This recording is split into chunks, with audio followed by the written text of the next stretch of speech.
لله رب العالمين الذي حضرنا في هذه المحاضر وفي ليلة المباركة وفي ساعة مباركة وفي مكان مبارك إن شاء الله. فنسأل الله سبحانه وتعالى أن يبارك لنا ولكم في هذه الليلة المباركة. اللهم صل وسلم على سيدنا محمد مفتاح باب رحمة الله عدد ما في علم الله صلاة وسلاما دائمين بدوام ملك الله وعلى آله وصحبه ومن والاه أما بعد. Alhamdulillah, pada malam hari ini kita dimudahkan oleh Allah Subhanahu wa taala untuk duduk, untuk menuntut ilmu, untuk membaca maulidnya Nabi Muhammad sallallahu alaihi wa alihi wasallam. Yang mana pada malam hari ini alhamdulillah malam yang penuh dengan keberkahan, dan beberapa hari lagi kita juga akan menyambut malam yang luar biasa.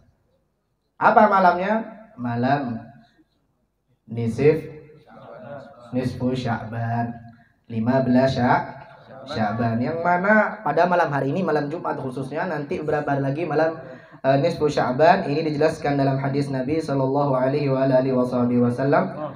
Sudah pernah saya sampaikan sebelumnya, yang mana qala Rasulullah sallallahu alaihi wasallam khamsun layalin la turaddu fihinna da'wah, 5 malam tidak tertolak doa-doanya. Apa saja? Yang pertama, awal lailah minar Rajab, ya, malam pertama daripada bulan Rajab. Yang kedua, lailah nisfu min Sya'ban, 15 Sya'ban, pertengahan Sya'ban, ini tidak tertolak doanya.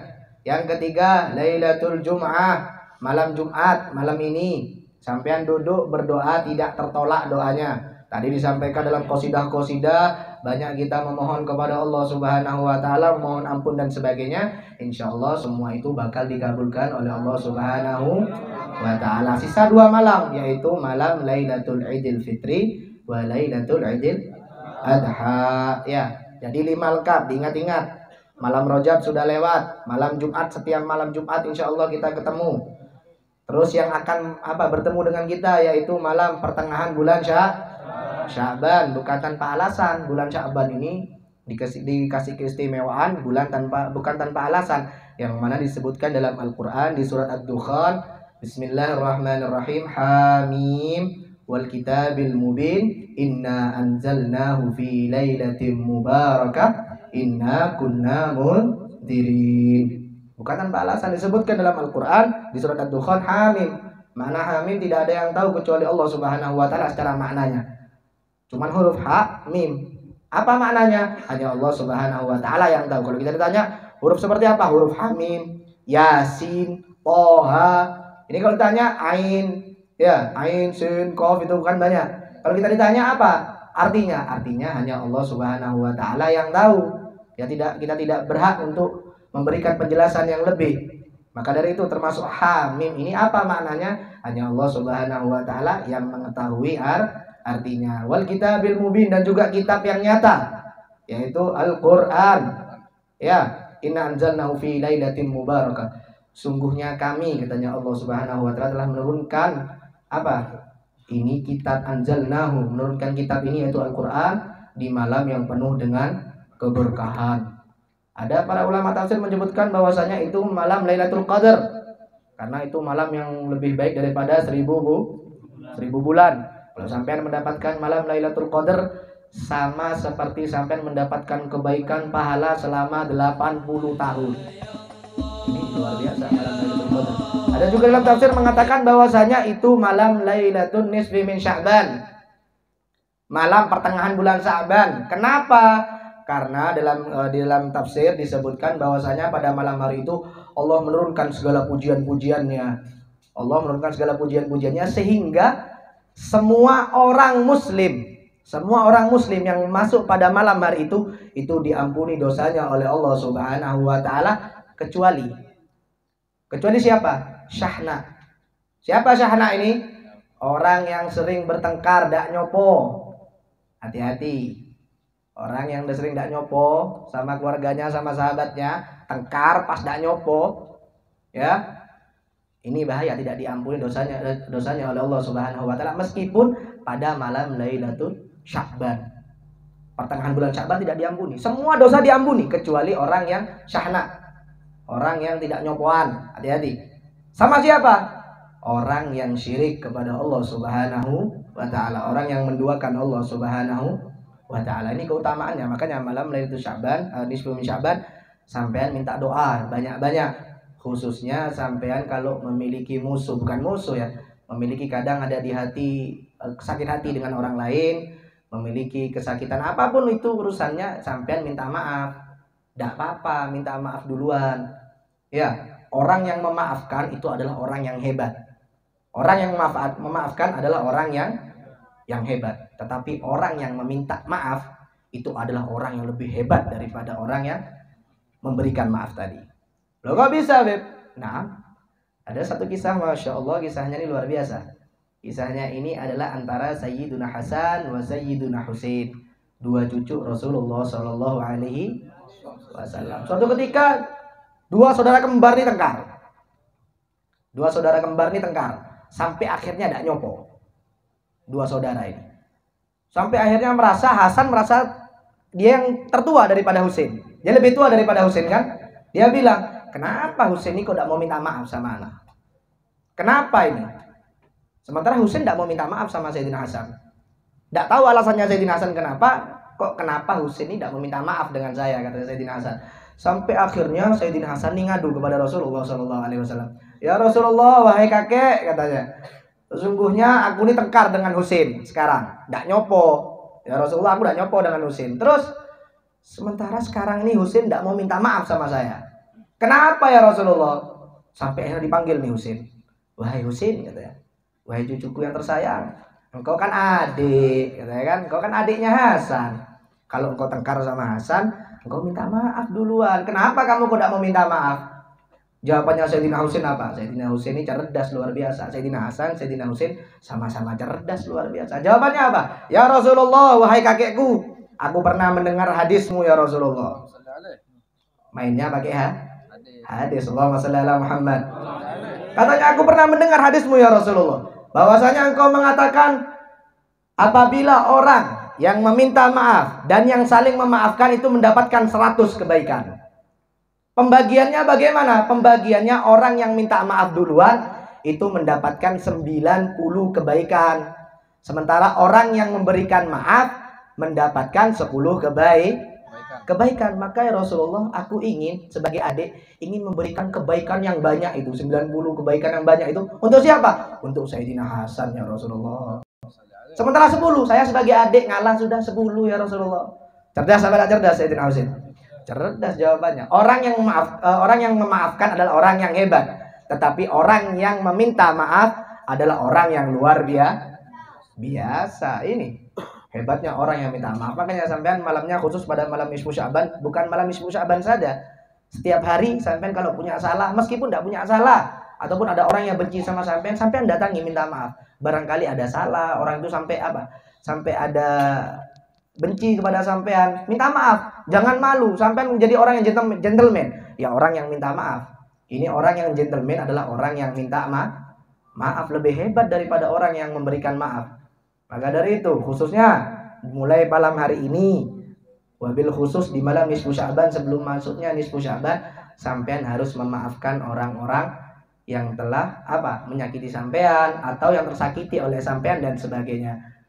Karena meminta maaf ini luar biasa. Kenapa kok bisa sampai yang meminta maaf dapat kebaikan banyak? Kenapa? Daripada orang yang memberikan maaf. Padahal orang yang memberikan maaf kebanyakan adalah orang yang tersakiti kan? Iya kan? Karena orang yang meminta maaf ini, kalau sudah orang meminta maaf, kadang cobaannya banyak. Banyak. Ada saja. Kadang kita mau minta maaf sama, misal saya mau minta maaf dengan Habib Abdullah. Kadang setan nih goda, ngapain kamu minta maaf sama Habib Abdullah? Orang kamu tidak salah. Iya kan? Orang kamu tidak salah, ngapain minta maaf? Tetapi kalau orang yang memberikan maaf, gampang. Setelah dia minta maaf, mungkin hatinya luluh, dikasih maaf sudah langsung. Tetapi orang yang minta maaf, godaannya luar biasa. Karena sampai mendapatkan 90 kebaikan luar biasa. Makanya bahwasanya dalam hadis juga disebutkan, sampai Nabi mengingatkan kepada Sayyiduna Uqbah. Dibilang bahwasanya kalau Rasulullah SAW, ya Uqbah, katanya, Wahai Uqbah, Rasulullah bersabda, wahai Uqbah, katanya, silman qata'a, sambung kepada orang yang memutus silaturahmi kepada kamu. Meskipun orang itu bukan kamu yang mutus, meskipun orang itu yang mutus kepada kamu sambung. Katanya, wa'ti man haramak, berikan, ayo sodako, berikan apa? Berikan sodako, nyumbang dan sebagainya. Kepada siapa? Kepada orang yang benci kepada kamu, kepada orang yang tidak pernah memberi kepada kamu. Sesungguhnya sebaik-baiknya sodako adalah sodako kepada orang yang benci dengan kita. Sebaik-baiknya sodako adalah sodako kepada orang yang benci kepada kita. Disambung lagi sama Rasulullah, wa'fu man dhalamak, maafkanlah orang yang mendolimimu. Ini bahwasanya minta maaf ini luar biasa. Jangan mau karena minta maaf gengsi-gengsian, ojo wis. Ndak zaman sekarang gengsi-gengsian minta maaf ya. Kadang loh, dari beratnya orang minta maaf, ke orang tuanya saja berat meminta maaf. Iya Banda? Kadang iya. Kadang ada rasa, kadang setan ini mempermainkan hati kita. Sampai apa? Sampai kadang kita mau minta maaf kepada orang tua kita, yang timbul lebih besar apa? Rasa malunya. Malu saya mau minta maaf sama orang tuanya saya. Iya kan? Setan ini mempermainkan kita, luar biasa setan ini, pinter. Kadang kita mau minta maaf, orang saya tidak salah kok sama orang tuanya saya. Ini, sampai kalau minta maaf berarti sampai orang yang luar biasa. Bahwasanya ada satu kisah lagi terakhir. Kisah ini Masya Allah di Hadramut, ada salah satu kota namanya Shibam. Salah satu kota namanya Shibam. Di sana dulu diutus hakim. Hakim ini adil luar biasa. Ya, diutus hakim adil luar biasa. Tetapi hakim itu selama 33 tahun duduk di kota Shibam tidak pernah ada masalah sama sekali. Tidak pernah ada orang masuk ke majelisnya mau ada masalah minta selesaikan, tidak pernah. Selama 33 tahun. Kenapa? Hakimnya bingung. Loh, saya ini hakim. Kerjanya saya apa? Digaji tapi tidak ada masalah. 33 tahun. Hakimnya tidak pernah ada masalah di Shibam sana. Sampai akhirnya hakim ini bingung. Saya ini selama 33 tahun tidak pernah ada masalah. Saya mau tanya sama orang saya. Ada satu orang lewat. Wahai fulan, tal, sini kamu. Nah, lebih ya hakim katanya. Tahu kalau dia hakim. Kenapa ya hakim? Saya ini gini. Saya ini kerja di sini 33 tahun. Saya ini kerja loh ya jadi hakim. Bukan makan gaji buta di sini 33 tahun. Tetapi tidak ada sama sekali masalah selama 33 tahun. Kenapa? Ya hakim katanya ini orang Shibam, orang Hadramut ini bilang ya hakim, ya apa mau ada masalah di sini? Setiap kita mendapatkan masalah, selalu orang ini berebut untuk minta maaf. Orang kalau sudah punya salah, saya punya salah dengan Habib Adik, saya ini berebut duluan, siapa-siapa yang duluan yang meminta maaf. Meskipun saya punya salah, Habib Adik meminta maaf duluan, rebutan sama saya. Kenapa? Karena kalamnya Allah Subhanahu wa taala dalam Al-Qur'an, wa jazaa'u sayyi'atin sayyi'atum mithluha katanya. Dan balasannya orang yang memberikan kejelekan adalah ya juga kejelekan seperti halnya tadi. Iya kan? Wa man 'afa wa aslaha fajazaa'uhu 'ala Allah katanya. Dan barang siapa yang memaafkan dan juga memperbaiki hubungan dengan yang punya salah tadi, saya dizolimi, saya memaafkan, saya memperbaiki hubungan, saya yang memperbaiki hubungan katanya, fajazahu 'ala Allah. Pahalanya itu Allah yang ngatur sudah. Kalau sudah Allah yang ngatur pahalanya sendiri, Allah sendiri yang ngatur pahalanya orang tersebut, ya balasannya luar biasa sudah. Tidak ada sudah balasannya lebih baik daripada pahala itu diberikan oleh Allah sendiri. Pasti besar luar biasa katanya orang ini. Jawabannya cerdas luar biasa. Dilanjutkan lagi dalam ayatnya, innahu la yuhibbul zalimin. Sesungguhnya Allah SWT itu tidak suka sama orang-orang yang berbuat zalim. Makanya orang Shibam tadi selama 33 tahun tidak pernah ada masalah. Kenapa? Karena orang berdua kalau punya masalah itu saling berebut, luar biasa. Hakim takjub, kaget hakim, luar biasa orang Shibam ini. Selama 33 tahun saya kerja tidak pernah ada masalah. Akhirnya sudah orang saling memaafkan. Sampai akhirnya berapa hari ada 2 orang masuk ke dalam gedungnya hakim ini. Begitu orang masuk, hakim saya ada masalah. Apa yang katanya hakim? Alhamdulillah. Sekarang saya kerja ini. Saya ada masalah. Alhamdulillah. Bukan kan kalau orang kena masalah bilang astagfirullah. Kenapa ada masalah? Ini tidak senang. Alhamdulillah. Sekarang saya kerja. Ya kan? Sekarang saya kerja sudah 33 tahun. Alhamdulillah. Berapa hari ada jelaskan tentang maaf. Sekarang ada orang punya masalah. Ya, ayo Bulan. Semangat hakimnya luar biasa. Bulan, apa masalahnya kau? Ya hakim, saya punya masalah gini. Saya ini punya tanah. Saya jual tanahnya ini ke fulan. Betul, kamu jual ke fulan? Iya, saya beli ya hakim, katanya. Iya. Tapi setelah saya beli ya hakim, katanya satunya ini, saya keduk itu tanahnya, saya mau bangun rumah, ternyata ada emasnya. Terus ada emasnya, ya saya kaget loh. Ini kan tanah pertama punyanya dia, katanya. Ya kan, bukan punya saya. Sementara saya cuma beli tanahnya. Isinya saya tidak beli, hakim, katanya. Ada emas tumpuan, ya saya balikkan ini ke dia.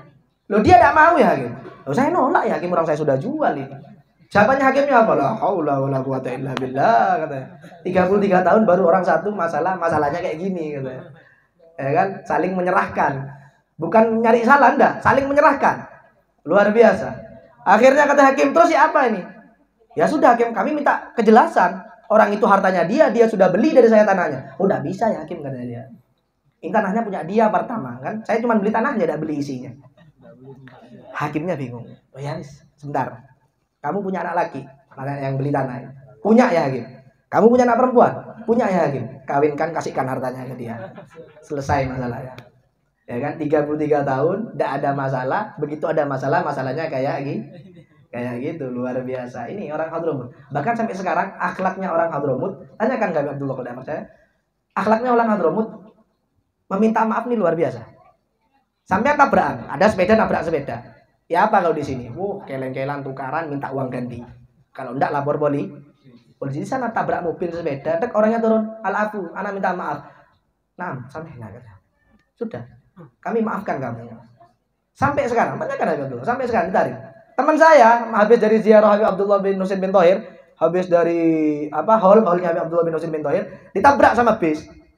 Jatuh ke samping. Sopirnya bilang, "Alafu, anak minta maaf." Iya, tak maafkan sama saya. Wis jalan lagi. Selesai. Ini akhlaknya orang Hadramut luar biasa. Allahumma shalli ala Muhammad. Coba di sini. Habis uang-uangnya, rumah-rumahnya, ya kan? Makanya saling memaafkan adalah hal yang penting. Jangan sampai jadi orang yang gengsian, minta maaf duluan enggak masalah. Orang minta maaf nih adalah orang yang kuat, yang luar biasa, orang yang luar biasa. Semoga malam ini sampai malam nisfu Sya'ban kita diberkahi oleh Allah, diberikan umur panjang hingga kita diampuni dosa-dosanya oleh Allah. Cukup dari Al-Fakir, wabillahi taufiq wal hidayah. Wassallallahu ala sayyidina Muhammadin wasallam. Alhamdulillahirabbil alamin. Wassalamualaikum warahmatullahi wabarakatuh.